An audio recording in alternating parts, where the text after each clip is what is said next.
CBSE world में आपका स्वागत है। तो आज से हम प्रीवियस ईयर पेपर सॉल्व करेंगे। हिस्ट्री से स्टार्ट कर रहा हूं मैं और हिस्ट्री का पहला चैप्टर इसमें डिस्कस होगा। जितने भी क्वेश्चन 2015 से 2019 के बीच में आए हैं उन सारे क्वेश्चन को हम डिस्कस करेंगे ताकि आपका चैप्टर अच्छी तरीके से पूरा तैयार हो जाए और आपको आइडिया हो जाए कि किस तरीके से क्वेश्चन पूछे जाते हैं और किस तरह से आपको आंसर देना है। यहां पर जो क्वेश्चन के आंसर दिए हुए हैं, जो लिखे हुए आपको दिखेंगे, वो सारे सीबीएसई की तरफ से प्रोवाइड किए हुए हैं। यानी जो कॉपी चेक करने वाले को जो आंसर शीट मिलती है, जिससे देखकर वो आपकी कॉपी चेक करता है, उसमें जो आंसर लिखा हुआ होगा वही आंसर यहां मैंने भी लिखा हुआ है। तो चलिए हम स्टार्ट करते हैं। 2019 से स्टार्ट करेंगे और 1 मार्क्स के क्वेश्चन से स्टार्ट करेंगे। 1 मार्क्स के सारे क्वेश्चन देख लेंगे, फिर 3 मार्क्स के, फिर 5 मार्क्स के हम देखेंगे। तो यहां जो क्वेश्चन आप देखेंगे वो सीबीएसई के ने जो पेपर्स बनाए हैं, अलग अलग सेट के सारे क्वेश्चन मैंने कलेक्ट करके एक जगह यहां नोट डाउन कर दिया है। ठीक है, तो आप ये ना देखिए कि इतने सारे क्वेश्चन कैसे आ गए। तो वो सारे सेट के मिलाकर जो अलग अलग क्वेश्चन थे मैंने इसमें मिला दिया, इसीलिए आपको ढेर सारे क्वेश्चन आपको दिख रहे होंगे। ठीक है, वरना एक पेपर में जनरली 1 या 2 क्वेश्चन रहेंगे एक चैप्टर से। ओके, तो पहला क्वेश्चन हमारे सामने है, which nation was identifiable in the revolutionary tri colour in Sorrieu's utopian vision. तो रेवोल्यूशनरी ट्राई कलर किसका था? फ्रांस का। आप बुक में देख सकते हैं, उसमें दिया हुआ है कि France was identifiable in the revolutionary tri colour in the Sorrieu's utopian vision. तो वो कंट्री कौन सा था? फ्रांस था। दूसरा question, explain the aim to form Zollverein a custom union in 1834 in Germany. तो ये जो कस्टम यूनियन जिसका नाम जोल्वेरिन था, उसको क्यों बनाया गया था? तो एक तो टू एबॉलिश टैरिफ बैरियर्स, कई जगह पर आपको अलग अलग जगह पर टैक्स देना पड़ता था, बहुत सारी जगह पर, तो इस टैक्स से छुटकारे के लिए। और दूसरा पॉइंट क्या कहता है, to reduce number of currencies from 30 to 2। हर एरिया की, हर जो छोटे छोटे एरिया थे, जो कंट्री थे, उनकी करेंसी अलग थी, इसलिए एक देश से दूसरी जगह आपको जाना है तो करेंसी आपको बार बार चेंज करनी पड़ती थी। तो इससे फायदा क्या हुआ कि 30 करेंसी से जो पहले थी वो कम होकर सिर्फ 2 ही करेंसी यूरोप के अंदर रह गई। तो किसी एक पॉइंट को आप लिख देंगे तो उसका आंसर हो जाएगा। एनी वन पॉइंट आपको लिखने हैं। तीसरा है, why did most of the conservative regime impose censorship law to control printed material associated with the French Revolution in 1815।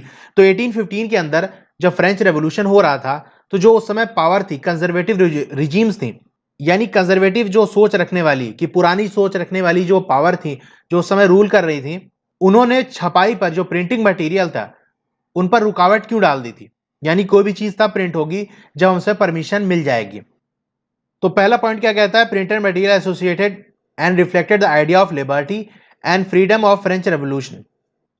Printed material के जरिए, चाहे न्यूज़पेपर हो गया, पैम्फलेट हो गया, या और किसी तरीके से मैगजीन्स हो गया, उसके जरिए आजादी की बातें चलाई जा रही थी, उसके अंदर आजादी के बारे में लिखा जा रहा था और फ्रेंच रेवोल्यूशन लाने के लिए उसके अंदर लिखा जा रहा था, जिसकी वजह से उनको रोका कि अगर इस तरह से चलता रहा तो लोग खड़े हो जाएंगे हमारे खिलाफ।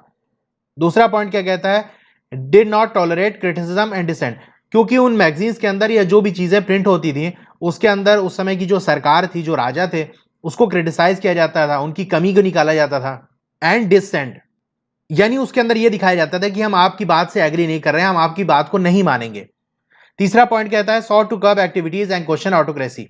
यानी वो काम और वो चीजें जो हमारे ऑटोक्रेसी को, यानी जो अनलिमिटेड पावर के साथ उस समय राजा रूल कर रहे थे, उनके पास सारी पावर थी, जो चाहे वो कर सकते थे, तो उस पर जो लोग सवाल कर रहे थे कि आपके पास इतनी पावर कैसे हो सकती है, आपके पास इतनी पावर नहीं होनी चाहिए, तो इनसे जुड़े जो सवाल थे और जो काम हो रहे थे, इसको दबा सके, क्योंकि ज्यादातर ये प्रिंटेड मटेरियल के जरिए हो रहा था, लोगों के दिमाग के अंदर ये सारी चीजें भरी जा रही थी। तो किसी एक पॉइंट को आपको इसके अंदर लिख देंगे तो इसका आंसर हो जाएगा।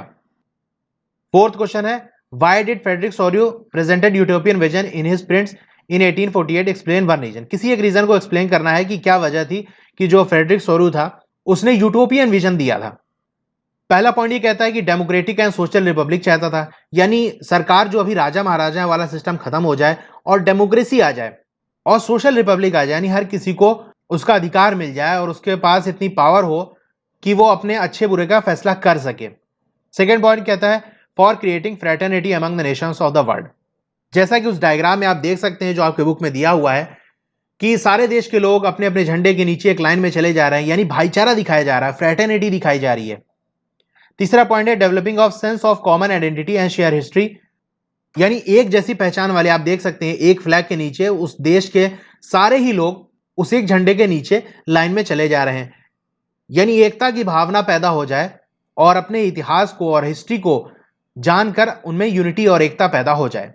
फोर्थ पॉइंट क्या कहता है, carry the expression of liberal hope, यानी उसके जरिए आजादी की उम्मीद दिखाई जा रही कि एक दिन आएगा कि लोग आजाद हो जाएंगे और वो बाहर निकलेंगे, ये सारी चीजें दिखाई जा रही थी। तो किसी एक पॉइंट को आपको लिखना है इसके अंदर। ये सारे आंसर सीबीएसई की तरफ से दिए हुए हैं, सीबीएसई की वेबसाइट पे आपको ये मिल जाएंगे। ओके, मेरे तरफ से कोई आंसर इसमें नहीं है, तो आप बिल्कुल कॉन्फिडेंस होकर इन आंसर को लिख सकते हैं। फिफ्थ क्वेश्चन है, why was Otto von Bismarck consider as the architect of unified Germany? क्यों ओटो वन बिस्मार्क को आर्किटेक्ट ऑफ यूनिफाइड जर्मनी क्यों कहा जाता था? इसलिए कहा जाता था कि he carried out unification with the help of Prussian army and bureaucracy. तो वहां की जो ब्यूरोक्रेसी थी, वहां के जो बड़े बड़े अधिकारी थे और आर्मी की मदद से लेकर उसने जर्मनी के अलग अलग हिस्सों को, अलग अलग जो टुकड़ों में फैला हुआ था, उसको जोड़कर एक जर्मनी देश बना दिया था। इसीलिए उसको कहा जाता था कि ये जर्मनी का आर्किटेक्ट है, यानी जर्मनी को बनाने वाला है। 2018 के अंदर 1 मार्क्स के कोई क्वेश्चन नहीं आए थे, 17 के अंदर भी 1 मार्क्स के कोई क्वेश्चन नहीं आए थे इस फर्स्ट चैप्टर से। 2016 में देखते हैं, who remarked when France sneezes the rest of the Europe catches cold? ये बात किसने कही थी कि जब फ्रांस छींकता है तो सारे यूरोप को सर्दी हो जाती है? ये बात कहने वाला था Metternich. Second, who was proclaimed German emperor in the ceremony held at Versailles in January 1871? तो किसे जर्मनी का एम्परर घोषित किया गया था जो कि वर्सलीज के अंदर सेरेमनी हुई थी? तो उसका नाम था कैसर विलियम फर्स्ट ऑफ प्रूशिया। इनको ही जर्मन का एम्परर बनाया गया था। Fourth, who was proclaimed the king of unified Italy? जैसे इटली अलग अलग हिस्सों में बटा था, इटली को जोड़कर जब एक देश बनाया गया तो वहां पर राजा कौन बना था? उसका नाम था Victor Emmanuel second. Fourth question, treaty of 1832 that recognise Greece as an independent nation. तो उस ट्रीटी का नाम क्या है जहां पर ग्रीस को एक आजाद देश घोषित किया गया था और बताया गया था कि अब ग्रीस आजाद है? तो उस ट्रीटी का नाम है treaty of Constantinople of 1832। Name the event that mobilised nationalist feeling among the educated elite across the Europe in 1830 to 1848। तो पढ़े लिखे जो मिडिल क्लास के लोग थे उनके बीच में राष्ट्रवाद की भावना, नेशनलिस्ट फीलिंग को किस इवेंट ने जगाया था? तो वो इवेंट था ग्रीक वॉर ऑफ इंडिपेंडेंस। तो ग्रीक वॉर ऑफ इंडिपेंडेंस जब शुरू हुई तो ये लोग भी आगे बढ़ गए कि अब हमें भी आजादी चाहिए और उनके अंदर भी राष्ट्रवाद की भावना पैदा हो गई। सिक्स्थ क्वेश्चन है, what was the main aim of the revolutionaries of Europe during the year following 1815? 1815 के बाद जो यूरोप के क्रांतिकारी थे, रेवोल्यूशनरी थे, उनका मेन मकसद क्या था? तो उनका मेन मकसद था to oppose monarchical form of government, यानी जो राजा महाराजा वाला सिस्टम बना हुआ है इसको अपोज करें, उसके खिलाफ बोलें और उसके खिलाफ हम अपनी मूवमेंट चलाएं। Seven question, what was the meaning of the liberalism in the early 19th century in Europe? तो लिबरलिज्म का क्या मतलब था? Stood for freedom for individual and equality for all before law. इसका मतलब था कि सभी के लिए आजादी और सभी के लिए कानून की निगाह में सब कोई बराबर होंगे, ना धर्म, जाति और क्लास नहीं देखी जाएगी, कानून सब के लिए बराबर रहेगा। एट्थ क्वेश्चन है, what was the main aim of the treaty of Vienna 1815? तो ट्रीटी ऑफ वियना का मेन एम क्या था, कि मेन मकसद क्या था? Undoing most of the changes that had come about in Europe. तो नेपोलियन ने जो नेपोलिक कोड लाया था, बहुत सारे बदलाव किए थे, उन सारे बदलाव को खत्म कर देना, यही मकसद था ट्रीटी ऑफ वियना का। Ninth question, what was the strong demand of the emerging middle class in the Europe during the 19th century? तो जो मिडिल क्लास था जो कि बहुत तेजी से ऊपर बढ़ रहा था, क्योंकि फैक्ट्री, इंडस्ट्रियां, मार्केट्स वगैरह बहुत तेजी से खुल रही थी, तो इनकी क्या डिमांड थी 19th सेंचुरी के टाइम में? The strong demand of the emerging middle class in Europe was freedom of market. जैसा कि आप पढ़ चुके हो, थ्योरी वाले लेक्चर में मैंने पढ़ाया भी है, उसका लिंक भी दे दूंगा नीचे, आप हिस्ट्री का प्लेलिस्ट, वहां से जाकर आप पूरे चैप्टर को एक्सप्लेनेशन वीडियो देखकर पढ़ भी सकते हो।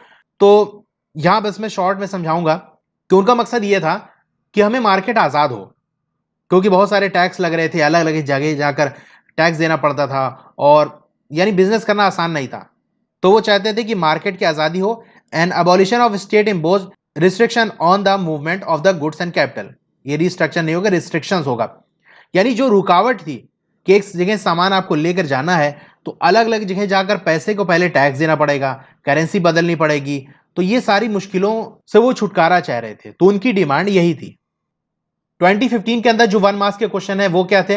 What was the major change that occurred in the political and constitutional scenario during the French Revolution in Europe?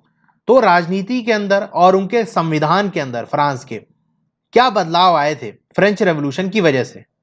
तो French Revolution lead to the transfer of sovereignty from monarchy to the body of French citizen. जो power पहले राजा महाराजा के पास थी वो आम नागरिकों के पास आ गई थी, यही चेंज आया था। What was the major issue taken up by the liberal nationalist? तो ये जो लिबरल नेशनलिस्ट थे यानी जो स्वतंत्रता चाहते थे, आजादी चाहते थे, ऐसे राष्ट्रवादी का सबसे मेन जो मुद्दा था, इशू था, वो क्या उठाया गया? Freedom of press. क्योंकि ये सबसे बेसिक चीज, अपनी बात को कैसे दूसरों तक पहुंचाओगे? क्योंकि पहले तो कोई व्हाट्सएप फेसबुक था नहीं कि एक मैसेज कर दिया पहुंच गया। प्रिंटिंग के जरिए ही अपनी बात को, अपने आइडियाज को पहुंचाया जाता था। तो वो चाहते थे कि अगर प्रेस की आजादी हमको मिल जाए तो हम अपने आइडियाज को छापेंगे और लोगों को रेवोल्यूशन के लिए खड़ा कर सकेंगे। थर्ड क्वेश्चन है, what was the main aim of French revolutionaries? तो फ्रेंच रेवोल्यूशनरीज का मेन एम क्या था? To create a sense of collective identity among the French people. एकता की भावना फ्रांस के नागरिकों के बीच में पैदा कर दी जाए। अब 3 मार्क्स का क्वेश्चन हम देखेंगे, 2019 से स्टार्ट करेंगे। पहला क्वेश्चन देखते हैं, how had Napoleonic code exported to the region under the French control? तो नेपोलिक कोड की बात की जा रही है, तो आपको सिंपल जो नेपोलिक कोड के बारे में आपने थ्योरी वाले लेक्चर में पढ़ा है वही सारी चीजों को आपको लिख देना है। यह क्वेश्चन 2016 के अंदर 5 मार्क्स के अंदर भी आया था। 2019 में 3 मार्क्स का आया और 2016 के अंदर ये 5 मार्क्स का आया, तो ये क्वेश्चन आ सकता है। तो इसका आंसर क्या होगा? Napoleonic code exported to the region under the French control. तो पहला पॉइंट इसके अंदर क्या है? सिंप्लीफाइड एडमिनिस्ट्रेटिव डिविजन्स, यानी जो देश को चलाने के लिए एडमिनिस्ट्रेशन, जिस प्रशासन की जरूरत होती है, जो चलाता है पूरे देश को, अलग अलग देश में जो डिपार्टमेंट्स होते हैं, उसको बहुत आसान कर दिया था कि देश के अंदर कुछ भी करना हो, कोई भी सिस्टम को लागू करना हो तो आसान हो जाए। दूसरी, एबॉलिश फ्यूडल सिस्टम। तीसरा, freed peasants from serfdom and manorial dues. इन सब के बारे में थ्योरी वाले लेक्चर में मैंने एक्सप्लेन किया है, वहां से आप देख सकते हैं या आपने देखा होगा तो आप समझ ही गए होंगे क्या है। यहां बस आपको क्वेश्चन का आइडिया दिखाना है कि कैसे क्वेश्चन पूछे जाते हैं और आपको किस तरह से आंसर देना है। यह आंसर जो आपके सामने दिख रहा है, यही आंसर जो कॉपी चेक करेगा आपकी, उसको यही वाले आंसर मिलेंगे।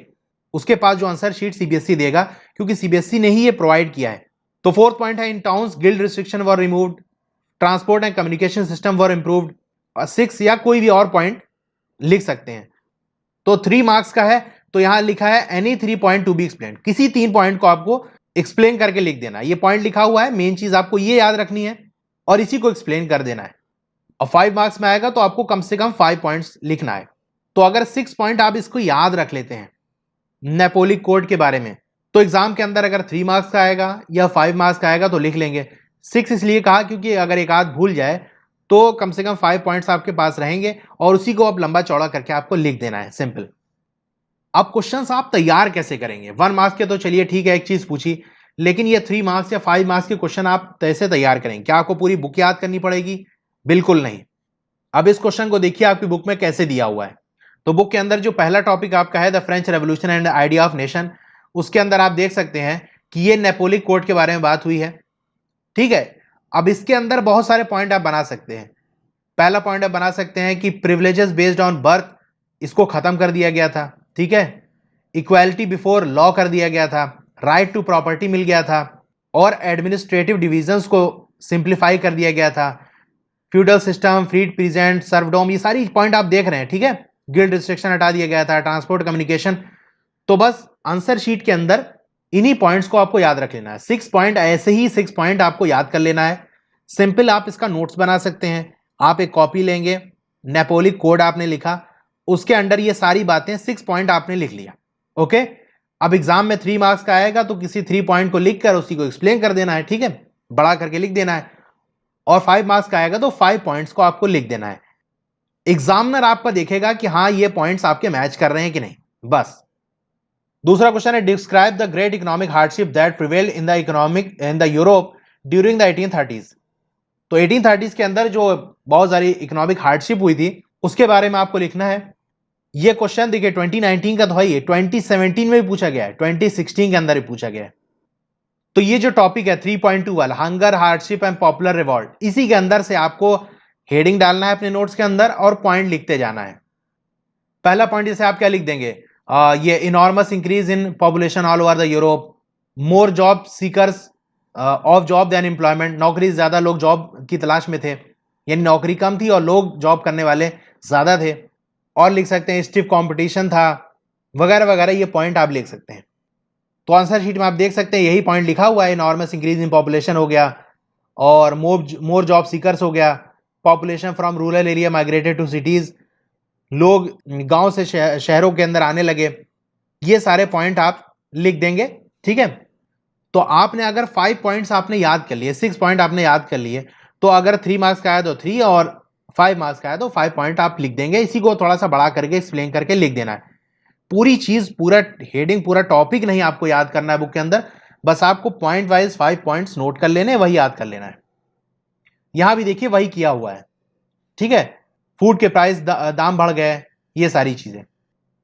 तो 3 मार्क्स में ही एक दूसरा क्वेश्चन है, how did Britain came into existence as a nation state. तो इसमें आपको बताना है कि ब्रिटेन किस तरह बना। तो बस आप ये देख देंगे 4.3 में इसके बारे में लिखा है, स्ट्रेंज केस ऑफ ब्रिटेन। तो पूरा इसके बारे में दिया हुआ है कि ब्रिटेन कैसे बना। तो पहले ये एक आइलैंड था जहां पर इंग्लिश, वेलिश और स्कॉट और आयरिश जातियों के लोग रहते थे। हर किसी का अपना अलग कल्चर और पॉलिटिकल ट्रेडिशन था। ये सारा अलग अलग करके आप 5 पॉइंट्स में निकाल लेंगे। यहां भी आप देख सकते हैं आंसर में यही है, primary identity of the people inhabited were English, Welsh, Scot और आयरिश। तो आप चाहे तो इसी पॉइंट को आप नोट कर लें, ठीक है। 6 पॉइंट आप नोट कर लेंगे, इसी को आपने याद कर लिए। याद क्या कर लिया, बार बार पढ़ेंगे तो याद हो जाएगा, ठीक है। वर्ड थोड़ा इधर उधर हो जाए तो कोई प्रॉब्लम नहीं है। तो बस अगर ब्रिटेन के बारे में पूछा कि ब्रिटेन कैसे बना, तो सिंपल आपको यही पॉइंट लिख देना है, जितने मार्क्स का है उतने पॉइंट हिसाब से लिख देना है। फिर फोर्थ है, describe the role of romanticism in developing nationalist feeling among the Europeans during the 19th century. तो इसका आंसर आपको बुक में कहां मिलेगा, इस वाले टॉपिक में 3.1 romantic imagination and national feeling. तो यहां आप देख सकते हैं ढेर सारे पॉइंट लिखे हुए हैं, किसी 6 पॉइंट को याद कर लेना है और मार्क्स के हिसाब से उतने पॉइंट आपको लिख देने हैं, ठीक है। अब यहां देखिए सीबीएसई की तरफ से जो टॉपर की आंसर शीट रिलीज हुई है, वो देखिए उसने कैसे लिखा है। क्वेश्चन ये है, describe the role of romanticism in developing national feeling among the Europeans during the 19th century. इसके आंसर में इसने क्या लिखा है, the feeling of nationalism did not only come due to the territorial expansion और war culture played an important role. ये सारा point इसने लिखा है, पहला पॉइंट। तो बुक में भी आप देख सकते हैं कि कैसे हुआ है, ये सिर्फ यानी वॉर के जरिए और टेरिटोरियल एक्सपेंशन के जरिए नहीं आया, वही पॉइंट इसने लिखा है। और दूसरे पॉइंट में क्या लिखा है कि कल्चरल मूवमेंट है, sought to develop a particular kind of nationalism. तो यहां बुक में भी देख सकते हैं कि क्या लिखा है, particular form of nationalist sentiment, इसको पैदा करना था इस मूवमेंट का मकसद। Romantic poet did not support the glorification of science and reason but rather focus on mythical feelings, intuition and emotions. तो यहां देख सकते हैं रोमांटिक आर्टिस्ट के बारे में क्या लिखा है, criticise the glorification of reason and science, और नीचे पूरा लिखा हुआ है। तो इस टॉपिक में भी आप ऐसा ही करेंगे, चाहे तो अपने से बना लीजिए या तो यहां से आप नोट कर सकते हैं। मैं इसका पीडीएफ बनाकर आपको दे दूंगा, लास्ट में बताता हूं कि कैसे मिलेगा आपको। तो यहां से भी आप 5 या 6 पॉइंट आप नोट कर लीजिए, और जब भी आपसे क्वेश्चन पूछा जाए कल्चर के बारे में कि कल्चर का क्या रोल रहा है या रोमांटिसिज्म का क्या रोल रहा है, तो यही पॉइंट्स को आपको चिपका देना है पेपर में, ओके। फिफ्थ क्वेश्चन है कि ओटो वान बिस्मार्क का क्या रोल था जर्मनी के बनाने में। He was architect of this process, इसने, इसको आर्किटेक्ट कहा जाता है, यानी इसने ही जर्मनी को बनाया था। 3 वॉर्स इसने लड़ी थी, ऑस्ट्रिया, डेनमार्क एंड फ्रांस के साथ। बुक के अंदर आप देख सकते हैं 3 Wars over 7 years with Austria, Denmark and France. तो अपने से भी इसमें से नोट्स आप बना सकते हैं, ठीक है। Completed the process of unification of Germany, emphasise on modernising currency, bank, legal, judicial system in Germany. यहां देख सकते हैं मॉडर्नाइज कर दिया करेंसी को, बैंक, लीगल, जुडिशियल सिस्टम। तो बस 3 मार्क्स में था तो इसमें यहां लिखा है एनी 3 पॉइंट, और बल्कि आप इसमें 6 पॉइंट आप याद कर लीजिए, और 5 पॉइंट आपको 5 मार्क्स में और 3 पॉइंट आपके 3 मार्क्स में लिखने हैं। 6 क्वेश्चन क्या था, idea of national unity in the early 19th century Europe were closely allied to the ideology of liberalism. तो यहां लिबरलिज्म से क्वेश्चन है, पूरा टॉपिक है आपके बुक के अंदर, उसको मैंने थ्योरी लेक्चर में अच्छे से समझाया है। आप टॉपिक वहां समझ लीजिए और यहां से चाहे नोट कर लीजिए और या खुद से इस टॉपिक से पॉइंट्स बना लीजिए। What did it mean for the middle class in France. तो मिडिल क्लास वाले लोगों के लिए इस लिबरलिज्म का क्या मकसद था, क्या मतलब था। तो यहां देख सकते हैं अलग अलग पॉइंट लिखा हुआ है।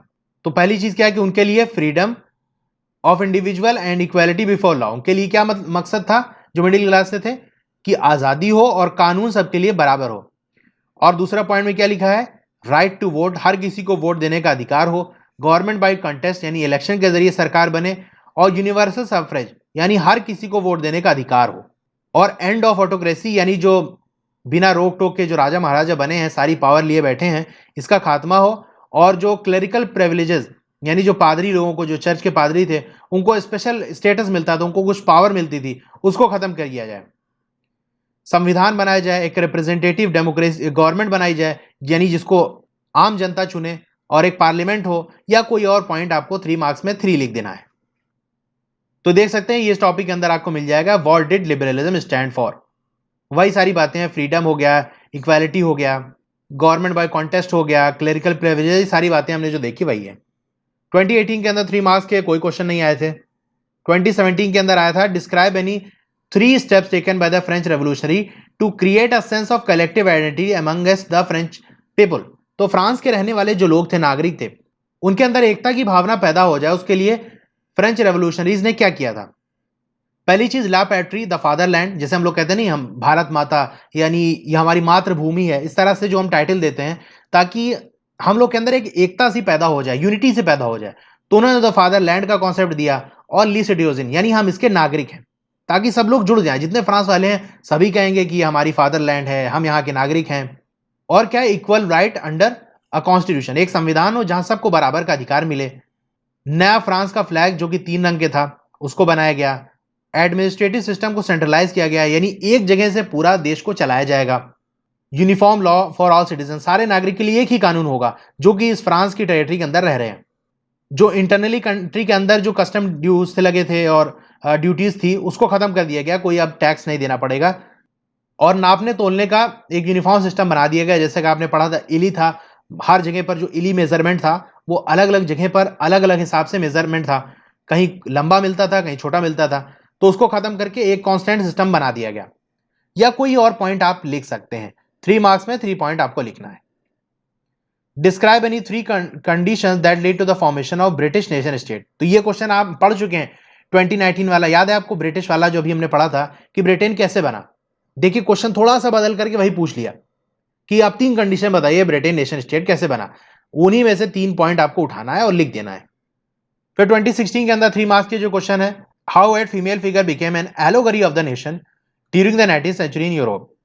एलोगरी क्या कहते हैं कि कोई चीज सोच में हो, यानी हकीकत में वो चीज एग्जिस्ट ना कर रही हो, और उसको आप किसी इमेज के जरिए या किसी स्टैचू मूर्ति के जरिए या किसी तरीके से उसको कोई शेप और साइज दे दो, उसको एलोगरी कहते हैं। तो एक महिला की फिगर को किस तरीके से एलोगरी बन गई, इसके बारे में पूछा है आपसे। तो विजुअलाइजिंग द नेशन वाले टॉपिक में मिल जाएगा, मैंने इस पे अलग से वीडियो बनाई है, उससे देख सकते हैं कि क्या मकसद है। तो जो उस समय आर्टिस्ट थे जो यूरोप के अंदर, उन्होंने क्या किया कि देश को, भाई आपसे पूछा जाए देश क्या है, तो आप कहोगे हाँ देश ये है।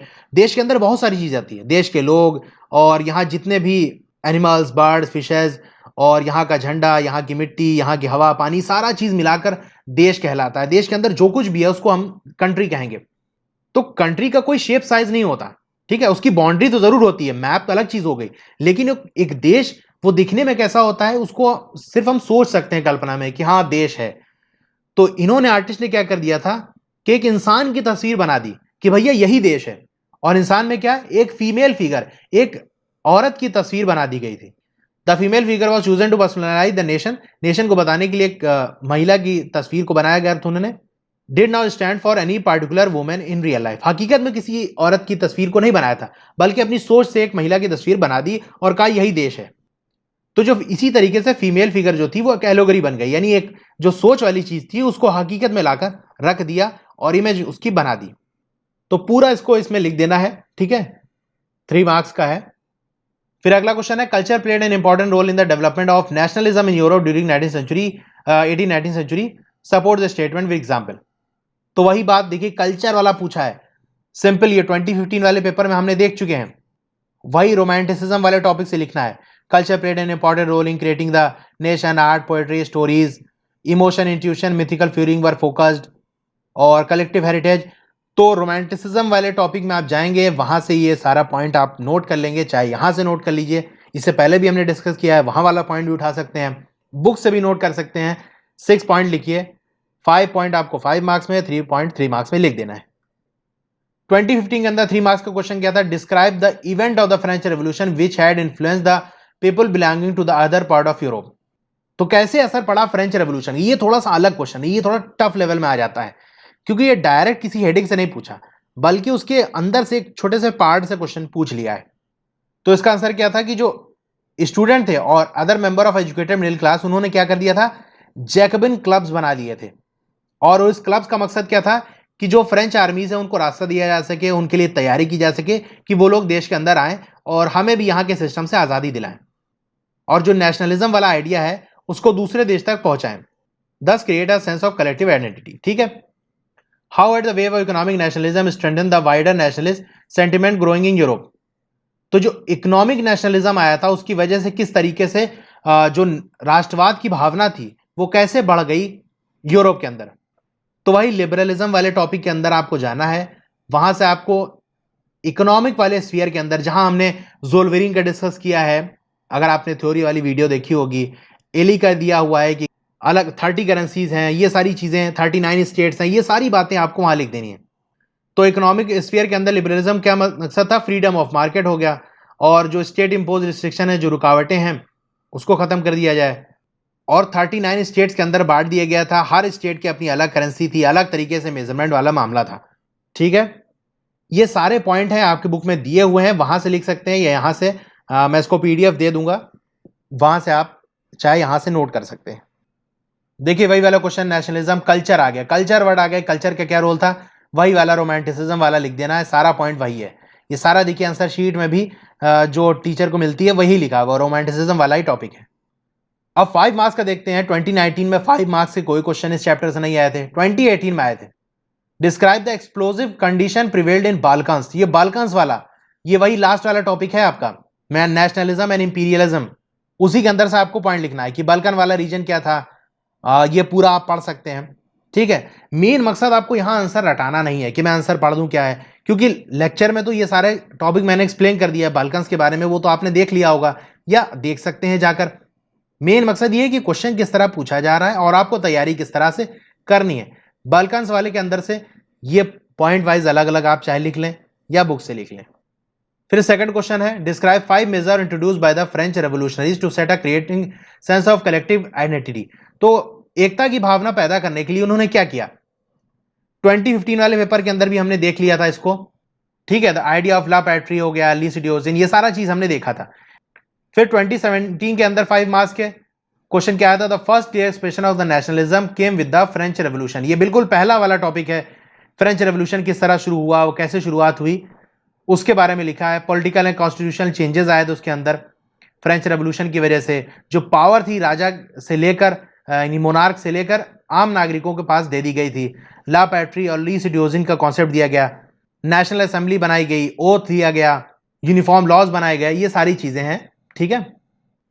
हु होस्टेड वियना कांग्रेस इन 1815। तो 1815 के अंदर वियना कांग्रेस किसने होस्ट किया था, किसने बुलाई थी?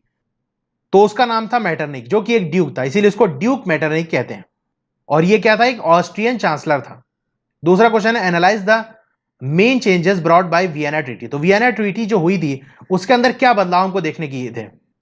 बोर्बन डायनेस्टी को खत्म कर दिया गया था, उसको फिर से पावर में लाया गया। नेपोलियन ने जिन जिन एरिया पे फ्रांस की आर्मी को लेकर कब्जा किया था वो वापस उससे छीन ली गई थी। बाउंड्री पर उसके अलग अलग स्टेट को बना दिया गया था ताकि फ्रांस और फैलने ना पाया और देश को अपना बड़ा ना कर सके। जैसे कि किंगडम ऑफ नीदरलैंड बेल्जियम को बनाया गया था। प्रूशिया को और नए नए एरिया दे दिए गए थे वेस्टर्न साइड में। किसी 4 पॉइंट को आपको लिख देना है, ठीक है, डिटेल में। तीसरा क्वेश्चन है, नेशन बिल्डिंग प्रोसेस जो जर्मनी के अंदर हुआ उसको डिटेल में लिखना है। तो वही मेकिंग ऑफ जर्मनी वाले टॉपिक के अंदर आपको मिल जाएगा जर्मनी कैसे बना। ठीक है। सारा पॉइंट ये उसी से रिलेटेड है, आप यहां से देख के पढ़ सकते हैं। 2016 के अंदर जो 5 मार्क्स का क्वेश्चन था, Napoleon had destroyed democracy in France but in administrative field he has incorporated revolutionary principle in order to make the whole system more rational efficient।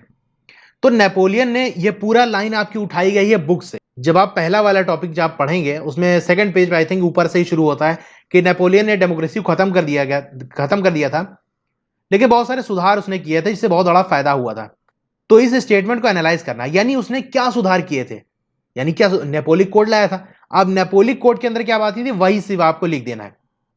Birth के बेसिस पे जो प्रिविलेजेस मिलते थे, यानी जो अलग से पावर मिलती थी, फैसिलिटी जो मिलती थी, उसको खत्म कर दिया गया था। इक्वालिटी कर दिया गया था, राइट टू प्रॉपर्टी हो गया था, एडमिनिस्ट्रेटिव सिस्टम को सिंप्लीफाई कर दिया गया था, फ्यूडल सिस्टम खत्म कर दिया गया था। ये 5 पॉइंट है, इसी को बड़ा चढ़ा करके आपको लिख देना है। ठीक है, गिल्ड रिस्ट्रिक्शन हो गया, ट्रांसपोर्ट कम्युनिकेशन, ये सब हम देख ही चुके हैं, बार बार उसी तरीके के क्वेश्चन आते हैं। फिर अगला question, nationalism no longer retain is idealistic liberal democratic sentiment by the last quarter of the 19th century. ये बिल्कुल लास्ट वाला टॉपिक के अंदर इसके अंदर दिया है, नेशनलिज्म एंड इंपीरियलिज्म वाले में। ठीक है, बाल्कन्स वाले का डिस्कस होगा इसके अंदर, देख सकते हैं इसके आंसर में। हाँ, यानी अलग अलग ग्रुप जो राष्ट्रवादी थे, जो रेवोल्यूशन चाहते थे, आज़ादी चाहते थे, वो हर किसी का मकसद बदल गया था। नेशनलिज्म का मतलब हर कोई अपना काम बनता, भाड़ में जाए दूसरा कोई, ऐसा करने लगे थे। तो ये बल्कन वाले अलग अलग ग्रुप रहते थे, वहां बहुत ज्यादा झगड़ा वगैरह हो गया था, जो कि पहले ऑटोमन एम्पायर कंट्रोल में था। ठीक है, ये सारे पॉइंट आपके बुक में भी लिखे हुए हैं, यहां से भी आप नोट कर सकते हैं। 2015 के अंदर जो 5 मार्क्स के क्वेश्चन थे, describe the process of unification of Germany. Germany कैसे बना, वही पूरा पॉइंट वाइज लिख लें या ऐसे पूरा लिख दें, पॉइंट वाइज ज्यादा अच्छा रहेगा, 1 2 3 इस तरह से लिख सकते हैं। ठीक है, सेम चीज क्वेश्चन देख रहे हैं, बार बार उसी तरीके से क्वेश्चन पूछे जा रहे हैं। सेकंड क्वेश्चन है, idealistic liberal democratic sentiment of nationalism in the first half of century became narrow creed with limited end. बिल्कुल सेम वही क्वेश्चन जो अभी हमने पहले देखा है, ये वाला। दोनों का आंसर लगभग एकदम सेम ही रहेगा, चीजें वही पूछी गई हैं कि नेशनलिज्म का हकीकत कैसे बदल गई, यहां भी वही सारी चीजें पूछी जा रही हैं।